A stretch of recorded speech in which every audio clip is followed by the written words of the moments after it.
Hi hello नमस्कार. मी प्रिया चॅनलमध्ये तुमच्या सर्वांचं मनपूर्वक स्वागत करते. तर आज मी या व्हिडिओमध्ये तुम्हाला माझ्या पद्धतीने कुरकुरीत कांदा भजी कशी करणार आहोत हे आपण बघणार आहोत. तर तुम्ही बघू शकता किती छान असं क्रिस्पी कुरकुरीत कांदा भजी झालेले आहेत. असं वाटतंय बघता क्षणी तोंडात घालावं असं हे दिसत आहे.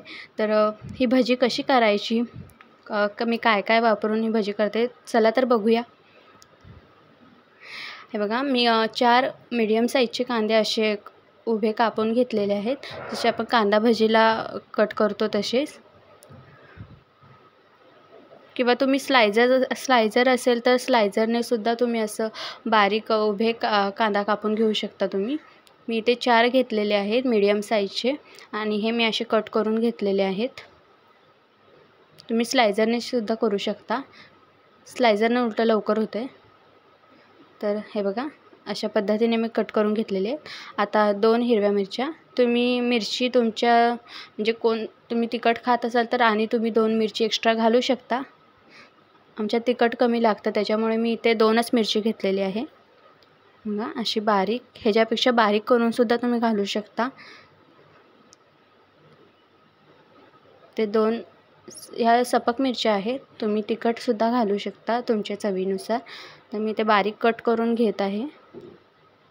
तर आता एका पातेल्यात, एका बाउलमध्ये आपण हे उभा चिरलेला कांदा घालून घ्यायचा आहे.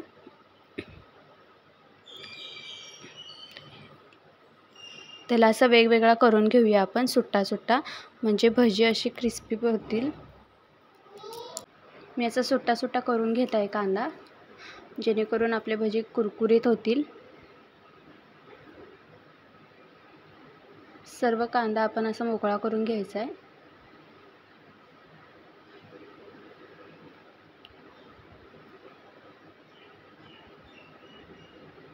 म्हणजे ते जेव्हा आपण त्यात बेसन वगैरे घालू तेव्हा ते मोकळा कांदा असेल तेवढं ते क्रिस्पीपणा त्याला जास्त येतो. यात आपण आता बारीक चिरलेली मिरची आणि कोथिंबीर घालूया. कोथिंबीर पण तुम्ही तुमच्या आवडीनुसार कमी जास्त घालू शकता. आपण मिक्स करून घेऊया हे सर्व.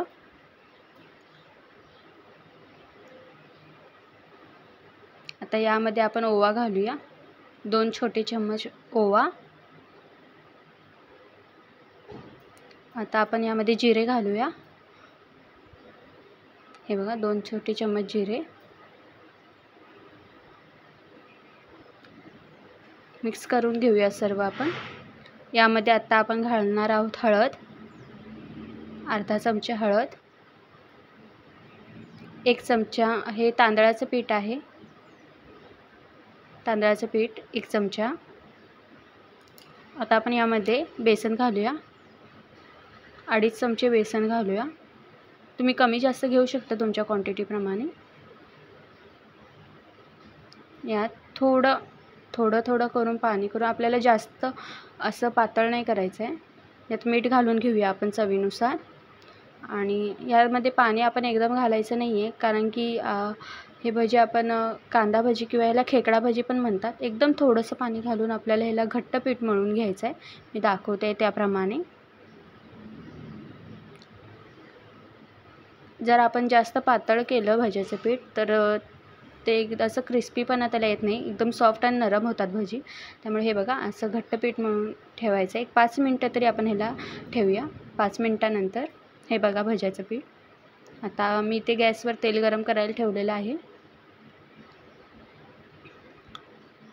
हे बघा, मी वरतून आमच्यात कोथिंबीर फार आवडते म्हणून मी अजून थोडी कोथिंबीर ॲड केलेली आहे. मिक्स करून घेते याला. तुम्ही हवं तर ह्याला स्किप करू शकता.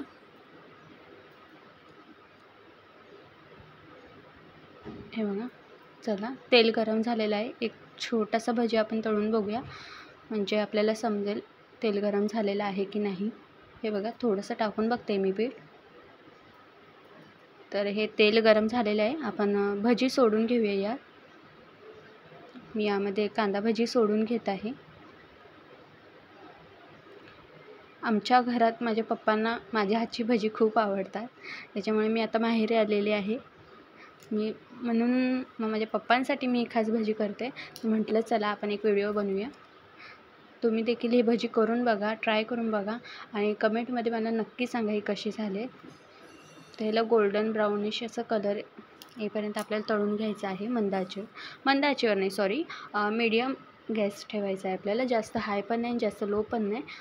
हे बघा, असं मस्तपैकी कलर आलेला आहे भज्याचा.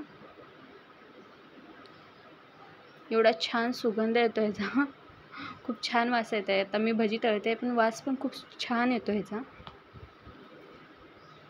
जशी गाड्यावर आपल्याला कांदा भजी मिळतात तशीच सेम ही लागतात चवीला.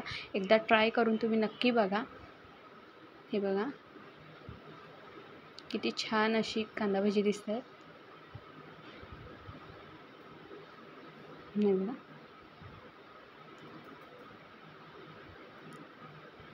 तर अशा प्रकारे मी सगळे भजी तळून घेत आहे.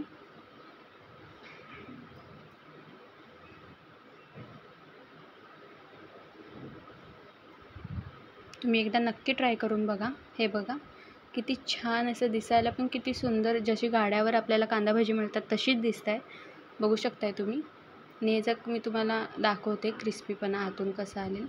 हे बघा, परफेक्ट अशी कांदा भजी झालेली आहेत. आता मी माझ्या मुलीला विचारते कशी झाले. तिला खूप आवडले ती भजी. छान छान झाले असं म्हटले तिने. तर थँक्यू सो मच. लाईक करा, शेअर